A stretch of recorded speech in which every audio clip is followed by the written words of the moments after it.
Bro, this intro's high-key gonna slap, just let me cook. Oh wait, I should be more formal. I henceforth command my righteous thesis. Yeah. In the eyes of older generations, Gen Z slang besmirches the sacred English language. With its baseless, astonishing, convoluted wordplay, by now you've heard it before. Words sprouting weeds in conversations, sections in Instagram, through Instagram Reels, sections, fizz, riz, fit check, girl boss, simp. The list spirals downward into a pit of scrovellage. Bussin', cook, skibbity, simp. We hear these words every day, and I hear them in the halls, on TikTok, and just about everywhere in the world. Gen Z slang sounds like a gibberish to many, but so did slang in previous generations. Slang is important as it becomes a language of a generation. This uninterrupted farrago features the essays today.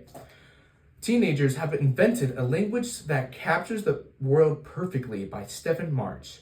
Gen Z slang is so confusing as crap, and it's making this 26-year-old feel like an auntie by Ray Cashnan. And Do You Have Aura or Are You Mid? A Gen Z Dictionary by Mally Vallis.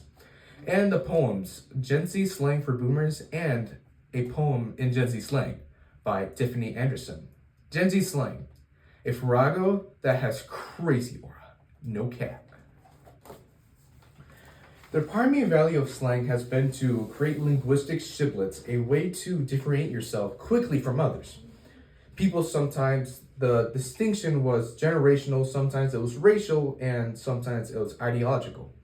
But the slang itself ultimately formed a social etiquette. From one generation to the next, the terms change, but the meanings typically don't. New words were routinely adopted, express familiar concepts. One generation's cool becomes another's dope, and so on. Get ready, you're bookish, lovable girls with wits and looks. It's junior year in the Ivy League, so we're gambling for the high stakes. So try your best, take things to the next level. It's time to rise to the challenge and do things some people are unable to do, or fail miserably at the last second. If you have trouble, your friends will help you out. I'm sending you love. Good luck. Members of my son's generation have a vastly superior approach to slang. They've deceived the language that responds to the new and distinct reality that they face. Swear at marriage, it's junior year in the Ivy League, and we're gambling for the big chips. So game bait and do it big. It's time to buck up or LeBron. If your bunny rumbles, home skillets will hook it up. Love on's juju. Anyone with a child, especially the ones with the cusp of adulthood, have to reckon with the shameful fact that the world we're leaving them in is so much worse than the world we brought them into. My son's generation, they characterize an online and off. The collapsing institutions of erosion in trust, the loss of faith in a shared sense of meaning. Slang is an organic way of speaking that reflects the lived experience of a group, and it can be just as important as a high-level words for conserving both individually and communally. That's not to say that we should neglect high-level language in pursuit of simplicity, but rather that both forms of communication have their purpose in the modern world. As my generation enters the workforce, articles have appeared to show adults how to decode our cryptic tongues. Meanwhile, the Washington Post points out that much of our slang is appropriated from Black culture. It's giving sus. That's Gen Z for suspicious. I'm standing on business. I'm securing the bag. I understand the assignment. I usually write up on my op. Today I will cook and glow up. I will not ick, cause I eat. It's 1 p.m. on a Monday when I hear it. I'm so beta. Did this kid just call herself beta? The kid just put out the big guns, Gen Z slang, beta, like alpha beta? I ask our other interns, they start laughing. I look at my colleagues, my fellow ancient cave people.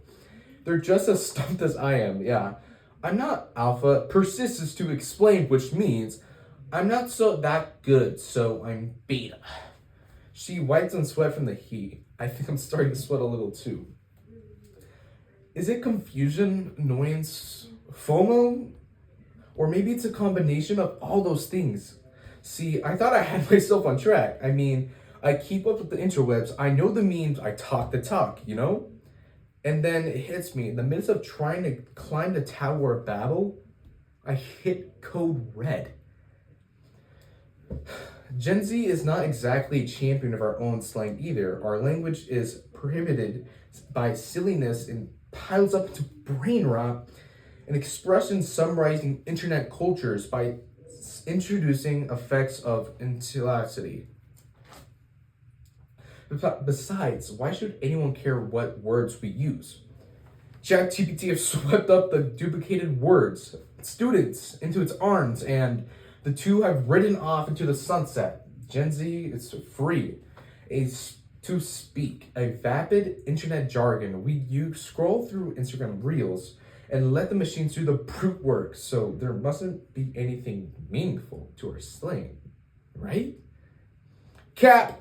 That's Gen Z for not true. This poem slaps. It's a dub. It's lit. I turned 26 years old this year. It's no big deal. It's not like I'm 30 or anything. I'm still young. I'm still cool. Still, as the kids say, lit. The kids stay lit, right? Here's the thing. They don't. People don't use lit anymore. My cousin tells me he's a 99er. He's disgusted. That's very 2017. Jeez.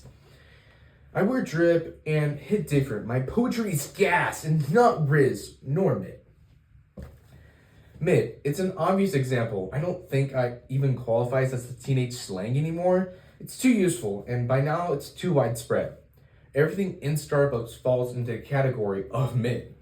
So does everything in an airport. It's a brilliant phrase, word for the world, full of mild disappointments. It's a bass. Period. I'm a snack. I wear drip. Yeah. A snack link. Passing the vibe check. Very low key. I'm about to pull up. High key. I'm dead. Weak. Dope. Definitely not cap. Ugh. Scary or sus. Sus. Suggest a world that's dubious enough that you need a diminutive to describe it. Cringe. It's the perfect catch-all for the jarring brand of performing sincerely that's so common online. Young people need to diminutive that describe the realities that they've become so commonplace. Language is power. You'll be shook. This is what makes Gen Z so entirely ours. It blooms in the divide between Gen Z internet presences and our physical ones, being practically impossible to understand if you have not been born and raised in the sunglass rectangle we call home. This will be your bop. We must understand the significance of our slang and continue to keep working on it. Undeniably, obtrusively, magnificently, Gen Z. What has bro been yapping about?